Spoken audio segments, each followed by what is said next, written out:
ನಮಸ್ಕಾರ ವೀಕ್ಷಕರೇ, PR ಅಕಾಡೆಮಿಗೆ ಸ್ವಾಗತ. ನೀವೇನಾದ್ರೂ ಸರ್ಕಾರಿ ಹುದ್ದೆಯನ್ನ ಹುಡುಕ್ತಾ ಇದ್ದೀರಾ ಅಂತ ಹೇಳಿದ್ರೆ ಇದೊಂದು ಕರೆಕ್ಟ್ ಆಗಿರೋ ವಿಡಿಯೋ ಆಗಿದೆ. ಇದು ಯಾವ ಸರ್ಕಾರಿ ಹುದ್ದೆ, ಹೇಗೆ ಅರ್ಜಿಯನ್ನ ಹಾಕೋಬೇಕು, ವಯೋಮಿತಿ ಡೀಟೇಲ್ಸು, ಎಜುಕೇಶನ್ ಕ್ವಾಲಿಫಿಕೇಶನ್ ಎಲ್ಲದನ್ನು ತಿಳಿಸ್ಕೊಡ್ತೀವಿ. ವಿಡಿಯೋನ ಕೊನೆ ತನಕ ನೋಡಿ. ವಿಡಿಯೋ ಶುರು ಮಾಡೋಕ್ಕೂ ಮುಂಚೆ ಇನ್ನೂ ಚಾನಲ್ ಸಬ್ಸ್ಕ್ರೈಬ್ ಆಗಿಲ್ಲ ಅಂದ್ರೆ ಇವಾಗಲೇ ಸಬ್ಸ್ಕ್ರೈಬ್ ಆಗಿ ಪ್ರತಿದಿನನೂ ಗೌರ್ಮೆಂಟ್ ಜಾಬ್ ಡೀಟೇಲ್ಸ್ನ ತಿಳ್ಕೋಬಹುದು. ಇವಾಗ ವಿಡಿಯೋನ ಶುರು ಮಾಡೋಣ. ಹೌಸಿಂಗ್ ಬೋರ್ಡ್ ಅಡಿಯಲ್ಲಿ ಬರುವ ನಿರ್ಮಿತಿ ಕೇಂದ್ರದಲ್ಲಿ ಹುದ್ದೆಯನ್ನ ಕರೆದಿದ್ದಾರೆ. ಏನು ಹುದ್ದೆ ಅಂತ ನೋಡೋದಿದ್ರೆ ಲೆಕ್ಕ ಪರಿಶೋಧಕ ಹುದ್ದೆ ಇದಾಗಿರುತ್ತೆ. ಇದಕ್ಕೆ ಸ್ಯಾಲ್ರಿ ಎಷ್ಟು ಅಂತ ಹೇಳಿ ಅವರು ನೋಟಿಫಿಕೇಶನ್ ನಲ್ಲಿ ಕೊಟ್ಟಿರೋದಿಲ್ಲ. ನೀವು ಕೂಡ ಒಂದ್ಸಲ ನೋಟಿಫಿಕೇಶನ್ ನ ಓದ್ಕೊಳ್ಳಿ, ನಿಮಗೂ ಕೂಡ ಗೊತ್ತಾಗುತ್ತೆ. ಅದು ಎಲ್ಲಿ ಸಿಗುತ್ತೆ ಅಂತ ಕೂಡ ನಿಮಗೆ ವಿಡಿಯೋದಲ್ಲಿ ತಿಳಿಸ್ಕೊಡ್ತೀವಿ. ನೆಕ್ಸ್ಟ್, ವಯೋಮಿತಿಯ ಡೀಟೇಲ್ಸ್ನ ನೋಡೋದಾದ್ರೆ ಮಿನಿಮಮ್ 18 ವರ್ಷ ನಿಮಗೆ ಆಗಿರಬೇಕಾಗುತ್ತೆ. ಮ್ಯಾಕ್ಸಿಮಮ್ 45 ವರ್ಷ ಆಗಿದ್ರೂ ಕೂಡ ಅರ್ಜಿಯನ್ನ ಹಾಕಬಹುದು. 18ರಿಂದ 45 ವರ್ಷ. ನೆಕ್ಸ್ಟ್, ಈ ಅರ್ಜಿ ಶುಲ್ಕ ಅಂದ್ರೆ ಅಪ್ಲಿಕೇಶನ್ ಫೀ ಅಂತ ಏನು ಹೇಳ್ತೀವಲ್ಲ, ಅದು ಏನು ಇರೋದಿಲ್ಲ. ಉಚಿತವಾಗಿ ನೀವು ಅರ್ಜಿಯನ್ನ ಹಾಕೋಬಹುದು ಮತ್ತೆ ಈ ಜಾಬ್ನ ನಿಮ್ದಾಗಿಸ್ಕೊಳ್ಬಹುದು. ನೆಕ್ಸ್ಟ್, ಸೆಲೆಕ್ಷನ್ ಪ್ರೋಸೆಸ್ ವಿವರ ತಿಳ್ಕೊಳ್ಳೋದಾದ್ರೆ ನಿಮ್ಮ ಕ್ವಾಲಿಫಿಕೇಶನ್ ಮತ್ತು ನಿಮ್ಮ ಎಕ್ಸ್ಪೀರಿಯನ್ಸ್ನ ನೋಡಿ ಅವರು ಹುದ್ದೆನ ಕೊಡ್ತಾರೆ ನಿಮಗೆ. ಗೊತ್ತಾಯ್ತಲ್ವಾ? ಯಾವುದೇ ರೀತಿಯ ಲಿಖಿತ ಪರೀಕ್ಷೆ, ಇಂಟರ್ವ್ಯೂ ತರ ಏನು ಇರೋದಿಲ್ಲ. ಜಸ್ಟ್ ಕ್ವಾಲಿಫಿಕೇಶನ್ ಮತ್ತೆ ಎಕ್ಸ್ಪೀರಿಯನ್ಸ್ನ ನೋಡಿ ನಿಮಗೆ ಜಾಬ್ನ ಕೊಡ್ತಾರೆ. ನೆಕ್ಸ್ಟ್, ನಿಮಗೆ ಅರ್ಜಿಯನ್ನ ಹೇಗೆ ಹಾಕೊಳ್ಳೋದು ಅನ್ನೋದರ ವಿವರ ತಿಳಿಸ್ಕೊಡ್ತೀನಿ. ಅದಕ್ಕಿಂತ ಮುಂಚೆ ನಿಮಗೆ ಒಂದು ಅನೌನ್ಸ್ಮೆಂಟ್ ಮಾಡಬೇಕಿತ್ತು. ಏನಪ್ಪ ಅಂತ ಹೇಳಿದ್ರೆ, ಪ್ರತಿದಿನ ನಿಮಗೆ 2 ಅಥವಾ 3 ಜಾಬ್ ವಿಡಿಯೋನ ಮಾಡೋದಕ್ಕಾಗುತ್ತೆ. ನಿಮಗೆ ಯೂಟ್ಯೂಬ್ನಲ್ಲಿ ಮಾಡಿ ಹಾಕೋದಕ್ಕಾಗುತ್ತೆ. ಆದರೆ 100 ಹುದ್ದೆಗಳು ಖಾಲಿ ಇರುತ್ತೆ. ಅದೆಲ್ಲದರ ಡೀಟೇಲ್ಸ್ನ ನಾನು ನಿಮಗೆ ಪ್ರೊವೈಡ್ ಮಾಡಬೇಕು ಅಂತ ಅಂದ್ಕೊಂಡಿದ್ದೀನಿ. ಅದಕ್ಕೋಸ್ಕರ ನಾವು ಒಂದು ವೆಬ್ಸೈಟ್ನ ಕ್ರಿಯೇಟ್ ಮಾಡಿದ್ದೀವಿ. ಸ್ಕ್ರೀನ್ ಮೇಲೆ ಕಾಣಿಸ್ತಿದೆ ನೋಡಿ. ಇವಾಗ ಈ ಥರ ಒಂದು ವೆಬ್ಸೈಟು. ಇಲ್ಲಿ ಸರ್ಕಾರಿ ಹುದ್ದೆ, central government job, 10th pass job ಮತ್ತು 12th ಪಾಸ್ ಜಾಬ್, ಈ ಥರ ಎಲ್ಲ ಜಾಬ್ಗಳ ಡೀಟೇಲ್ಸ್ ನಿಮಗೆ ತಿಳಿಸ್ಕೊಡ್ತೀವಿ. 100 ಹುದ್ದೆಗಳು ಖಾಲಿ ಇರುತ್ತೆ. ಈ ವೆಬ್ಸೈಟ್ನ ಲಿಂಕ್ ಬೇಕು ಅಂತ ಹೇಳಿದ್ರೆ ಕಮೆಂಟ್ ಬಾಕ್ಸ್ನಲ್ಲಿ ಕಮೆಂಟ್ ಮಾಡಿ, ನಾವು ಆದಷ್ಟು ಬೇಗ ನಿಮಗೆ ಲಿಂಕ್ನ ತಿಳಿಸ್ಕೊಡ್ತೀವಿ. ಇವಾಗ ನೆಕ್ಸ್ಟ್ ಈ ಜಾಬ್ ಡೀಟೇಲ್ಸ್ಗೆ ಬರೋಣ. ಏನಿದೆ ಅಂತ ಹೇಳ್ಬಿಟ್ಟು, ಈ ಜಾಬ್ಗೆ ಹೇಗೆ ಅಪ್ಲೈ ಮಾಡಬೇಕು ಅಂತ ಹೇಳಿದ್ರೆ ಆಫ್ಲೈನ್ ಮೂಲಕ ನೀವು ಅರ್ಜಿಯನ್ನು ಹಾಕೋಬೇಕಾಗುತ್ತೆ. ಆಫ್ಲೈನ್ ಮೂಲಕ ಅಂತ ಹೇಳಿದ್ರೆ ಅಪ್ಲಿಕೇಶನ್ ಫಾರಮ್ ಸಿಗುತ್ತೆ. ಅದನ್ನು ಡೌನ್ಲೋಡ್ ಮಾಡ್ಕೊಂಡು ಪ್ರಿಂಟ್ಔಟ್ ತೊಗೊಂಡು ಫಿಲಪ್ ಮಾಡಿ ಒಂದು ಅಡ್ರೆಸ್ಸಿಗೆ ಕಳಿಸ್ಕೊಡ್ಬೇಕಾಗತ್ತೆ. ಅದನ್ನು ಆಫ್ಲೈನ್ ಮೂಲಕ ಅಂತ ಹೇಳ್ತಾರೆ. ನೀವು ಪೋಸ್ಟ್ ಮೂಲಕ ಕಳಿಸ್ಕೊಡ್ಬೋದು, ಕೊರಿಯರ್ ಮೂಲಕ ಕಳಿಸ್ಕೊಡ್ಬೋದು, ಪೋಸ್ಟಲ್ಲಿ ರಿಚ್ಡ್ ಪೋಸ್ಟ್, ಸ್ಪೀಡ್ ಪೋಸ್ಟ್ ಹತ್ರ ಕಳಿಸ್ಕೊಡ್ಬೋದು. ಅಥವಾ ಅಡ್ರೆಸ್ ಏನಾದರೂ ನಿಮಗೆ ಹತ್ತಿರ ಇದೆ ಅಂತ ಹೇಳಿದ್ರೆ ನೀವೇ ಖುದ್ದಾಗಿ ಹೋಗಿ ಕೂಡ ಕೊಡಬಹುದು. ಗೊತ್ತಾಯ್ತಲ್ವಾ? ನೀವು ಅಪ್ಲಿಕೇಶನ್ ಫಾರಮ್ ಫಿಲಪ್ ಮಾಡೋಕ್ಕೂ ಮುಂಚೆ ಅಫಿಷಿಯಲ್ ನೋಟಿಫಿಕೇಶನ್ನ ಸಂಪೂರ್ಣವಾಗಿ ಓದ್ಕೊಳ್ಳಿ. ಏನೇನು ಎಲಿಜಿಬಿಲಿಟಿ ಕ್ರೈಟೀರಿಯಾ ಇದೆ, ಏನೇನು ರಿಕ್ವೈರ್ಮೆಂಟ್ಸ್ ಇದೆ ಅಂತ ತಿಳ್ಕೊಂಡ ನಂತರ ಅರ್ಜಿ ಹಾಕ್ಕೊಳ್ಳಿ. ಗೊತ್ತಾಯ್ತಲ್ವಾ?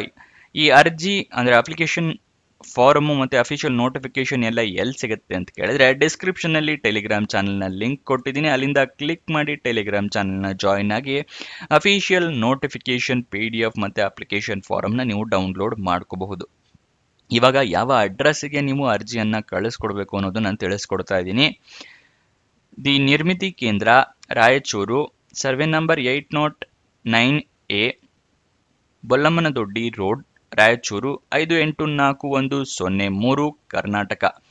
ಇಲ್ಲಿಗೆ ನೀವು 13 ಜೂನ್ 2025 ಒಳಗಡೆ ಅರ್ಜಿ ತಲುಪೋ ಥರ ವ್ಯವಸ್ಥೆ ಮಾಡ್ಕೋಬೇಕಾಗುತ್ತೆ. ಈ ಅಡ್ರೆಸ್ ಬೇಕು ಅಂತ ಹೇಳಿದ್ರೆ ಸ್ಕ್ರೀನ್ಶಾಟ್ನ ತಗೊಳ್ಳಿ.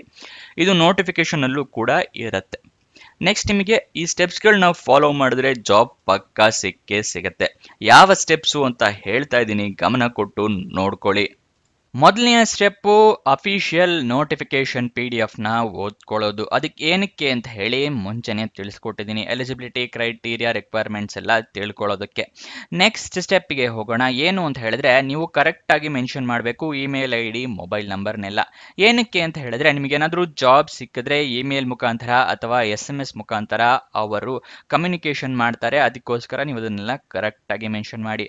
ನೆಕ್ಸ್ಟು ಡಾಕ್ಯುಮೆಂಟ್ಸ್ನೆಲ್ಲ ನೀವು ರೆಡಿ ಇಟ್ಕೋಬೇಕು. ಯಾವುದು ಅಂತ ಕೇಳ್ತೀರಾ? ID ಪ್ರೂಫ್ಗೆ ಆಧಾರ್ ಕಾರ್ಡ್, ವೋಟರ್ ID ಅಥವಾ ಪಾನ್ ಕಾರ್ಡ್. ಏಜ್ ಪ್ರೂಫ್ಗೆ SSLC ಮಾರ್ಕ್ಸ್ ಕಾರ್ಡ್. ಎಜುಕೇಶನ್ ಕ್ವಾಲಿಫಿಕೇಶನ್ಗೆ ನಿಮ್ಮ ಮಾರ್ಕ್ಸ್ ಕಾರ್ಡು, ಸರ್ಟಿಫಿಕೇಟು ಎಲ್ಲ ರೆಡಿ ಇಟ್ಕೊಂಡಿರಿ. ನೆಕ್ಸ್ಟ್, ನಿಮ್ಮ ರೀಸೆಂಟ್ ಪಾಸ್ಪೋರ್ಟ್ ಸೈಜ್ ಫೋಟೋಗ್ರಾಫ್ ಇಟ್ಕೊಂಡಿರಿ. ರೆಸ್ಯೂಮೆ ರೆಡಿ ಮಾಡಿ ಇಟ್ಕೊಂಡಿರಿ. ಅರ್ಜಿಯಲ್ಲಿ ಕೇಳಿದ್ರೆ ಅಟ್ಯಾಚ್ ಮಾಡಬಹುದು. ಎಕ್ಸ್ಪೀರಿಯನ್ಸ್ ಏನಾದರೂ ಇದ್ದರೆ ಎಕ್ಸ್ಪೀರಿಯನ್ಸ್ ಸರ್ಟಿಫಿಕೇಟ್ನ ರೆಡಿ ಇಟ್ಕೊಂಡಿರಿ. ನೆಕ್ಸ್ಟ್ ಎಲ್ಲ ಡೀಟೇಲ್ಸ್ನ ಫಿಲಪ್ ಮಾಡಿದ್ಮೇಲೆ ಎಲ್ಲ ಇನ್ಫಾರ್ಮೇಷನ್ ಕರೆಕ್ಟ್ ಇದೆಯಾ ಅಂತ ಒಂದ್ಸಲ ಕ್ರಾಸ್ ವೆರಿಫೈ ಮಾಡ್ಕೊಳ್ಳಿ. ಕರೆಕ್ಟ್ ಇಲ್ಲ ಅಂತ ಹೇಳಿದ್ರೆ ಬೇರೆ ಅರ್ಜಿಯನ್ನ ಫಿಲಪ್ ಮಾಡಿ ಕರೆಕ್ಟಾಗಿ ಎಲ್ಲ ಮೆನ್ಷನ್ ಮಾಡಿ. ನೆಕ್ಸ್ಟ್ ಎಲ್ಲ ಆದ ನಂತರ ನಿಮ್ಮ ಅರ್ಜಿಯನ್ನ ಮುಂಚೆನೆ ತಿಳಿಸ್ಕೊಟ್ಟ ಅಡ್ರೆಸ್ಗೆ ಸ್ಪೀಡ್ ಪೋಸ್ಟ್ ಮುಖಾಂತರ, ರಿಜಿಸ್ಟರ್ ಪೋಸ್ಟ್ ಮುಖಾಂತರ ಅಥವಾ ಕೊರಿಯರ್ ಮುಖಾಂತರ ಅರ್ಜಿಯನ್ನ ಕಳಿಸ್ಕೊಡಿ. ಕೊನೆಯ ದಿನಾಂಕಕ್ಕಿಂತ ಆದಷ್ಟು ಮುಂಚೆನೆ ಕಳಿಸೋಕೆ ಪ್ರಯತ್ನ ಮಾಡಿ. ಇದಿಷ್ಟು ಸ್ಟೆಪ್ಸ್ನ ಫಾಲೋ ಮಾಡಿ ಈ ಜಾಬ್ನ ನಿಮ್ದಾಗಿಸ್ಕೊಳ್ಳಿ. ನೆಕ್ಸ್ಟ್ ಉದ್ಯೋಗ ಸ್ಥಳ ನೋಡೋದಾದರೆ ರಾಯಚೂರು ಕರ್ನಾಟಕ ಉದ್ಯೋಗ ಸ್ಥಳ ಆಗಿರುತ್ತೆ. ಅಪ್ಲಿಕೇಶನ್ ಓಪನ್ ಆಗಿದ್ದ ದಿನಾಂಕ 29 ಮೇ 2025, ಕೊನೆಯ ದಿನಾಂಕ 13 ಜೂನ್ 2025. ಗೊತ್ತಾಯ್ತಲ್ಲ, 29 ಮೇಯಿಂದ 13 ಜೂನ್ ತನಕ ಕಾಲಾವಕಾಶ ಇದೆ. ಲೇಟ್ ಮಾಡೋದಕ್ಕೆ ಹೋಗ್ಬಿಡಿ, ಆದಷ್ಟು ಬೇಗ ಹಾಕ್ಕೊಳ್ಳಿ. ಯಾಕಂದ್ರೆ ಪೋಸ್ಟ್ ಅಥವಾ ಕೊರಿಯರ್ ಸ್ವಲ್ಪ ಲೇಟಾಗಿ 1-2 ದಿವಸ ಲೇಟಾಗಿ ತಲುಪಿದ್ರು ಕೂಡ ಏನಾಗೋದಿಲ್ಲ, ನೀವು ಮುಂಚೆನೆ ಹಾಕ್ಕೊಂಡಿದ್ರೆ, ಅದಕ್ಕೋಸ್ಕರ. ನೆಕ್ಸ್ಟ್ ನಿಮಗೆ ಅಫಿಷಿಯಲ್ ವೆಬ್ಸೈಟ್ ಅಡ್ರೆಸ್ನ ತಿಳಿಸ್ಕೊಡ್ತಾ ಇದ್ದೀನಿ, raichur.nic.in. ನೆಕ್ಸ್ಟ್ ನಿಮಗೆ ಎಜುಕೇಷನ್ ಕ್ವಾಲಿಫಿಕೇಷನ್ ಏನು ಮಾಡಿರಬೇಕು ಅಂತ ಹೇಳಿ ತಿಳಿಸ್ಕೊಡ್ತೀನಿ. ಅದಕ್ಕಿಂತ ಮುಂಚೆ ನೀವಿನ್ನೂ ನಮ್ಮ ವಾಟ್ಸಪ್ ಚಾನಲ್ನ ಜಾಯಿನ್ ಆಗಿಲ್ಲ ಅಂತ ಹೇಳಿದ್ರೆ ಡಿಸ್ಕ್ರಿಪ್ಷನಲ್ಲಿ ಅದರ ಲಿಂಕ್ ಇದೆ, ಅಲ್ಲಿಂದ ಕ್ಲಿಕ್ ಮಾಡಿ ವಾಟ್ಸಪ್ ಚಾನಲ್ನ ಫಾಲೋ ಮಾಡ್ಕೊಳ್ಳಿ. ಪ್ರತಿದಿನನೂ ಗೌರ್ಮೆಂಟ್ ಜಾಬ್ ಡೀಟೇಲ್ಸ್ ಅಪ್ಡೇಟ್ಸ್ ಎಲ್ಲ ನಿಮಗೆ ವಾಟ್ಸಪ್ ಮುಖಾಂತರ ತಿಳಿಸ್ಕೊಡ್ತೀವಿ, ಸೊ ಅದನ್ನ ಫಾಲೋ ಮಾಡೋದು ಮರಿಬೇಡಿ. ಇವಾಗ ಎಜುಕೇಷನ್ ಕ್ವಾಲಿಫಿಕೇಷನ್ ನೋಡೋಣ. ಎಷ್ಟು ಹುದ್ದೆ ಖಾಲಿ ಇದೆ ಅಂದರೆ 1 ಹುದ್ದೆ ಖಾಲಿ ಇರುತ್ತೆ. ಎಜುಕೇಷನ್ ಕ್ವಾಲಿಫಿಕೇಷನ್ ನೀವು BCom, MCom ಅಥವಾ MBA ಕಂಪ್ಲೀಟ್ ಮಾಡಿರಬೇಕಾಗತ್ತೆ, ರೆಕಗ್ನೈಸ್ಡ್ ಬೋರ್ಡ್ ಅಥವಾ ರೆಕಗ್ನೈಸ್ಡ್ ಯೂನಿವರ್ಸಿಟಿಯಿಂದ. ಗೊತ್ತಾಯ್ತಲ್ವಾ, MBA, MCom ಅಥವಾ BCom ಮೂರಲ್ಲಿ ಯಾವ್ದಾದ್ರು ಒಂದನ್ನ ಕಂಪ್ಲೀಟ್ ಮಾಡಿರಬೇಕಾಗತ್ತೆ. ಇದಿಷ್ಟು ಈ ಜಾಬ್ನ ವಿವರ. ಏನಾದರೂ ಡೌಟ್ಸ್ ಅಥವಾ ಕ್ವಶನ್ಸ್ ಇದೆ ಅಂತ ಹೇಳಿದ್ರೆ ಕಮೆಂಟ್ ಬಾಕ್ಸ್ನಲ್ಲಿ ಕಮೆಂಟ್ ಮಾಡಿ, ನಾವು ಉತ್ತರ ಕೊಡೋದಕ್ಕೆ ಪ್ರಯತ್ನ ಮಾಡ್ತೀವಿ.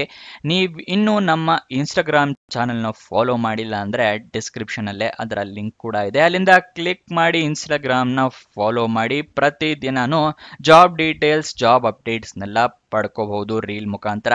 ಹಾಗೆ ನಿಮ್ಮ ಫ್ರೆಂಡ್ಸ್ ಆ್ಯಂಡ್ ರಿಲೇಟಿವ್ಸ್ಗೆ ಕೂಡ ರೀಲ್ ಮುಖಾಂತರನೇ ಜಾಬ್ ಡೀಟೇಲ್ಸ್ ಎಲ್ಲ ಸೆಂಡ್ ಕೂಡ ಮಾಡಬಹುದು ಇನ್ಸ್ಟಾಗ್ರಾಮ್ನಲ್ಲಿ. ಸೊ ಅದನ್ನು ಫಾಲೋ ಮಾಡೋದು ಮರಿಬೇಡಿ. ಕೊನೆ ತನಕ ನೋಡಿದ್ದಕ್ಕೆ ಧನ್ಯವಾದ. ಇನ್ನೊಂದು ಜಾಬ್ ವಿಡಿಯೋ ಜೊತೆ ಸಿಗೋಣ. ಬಾಯ್ ಬಾಯ್.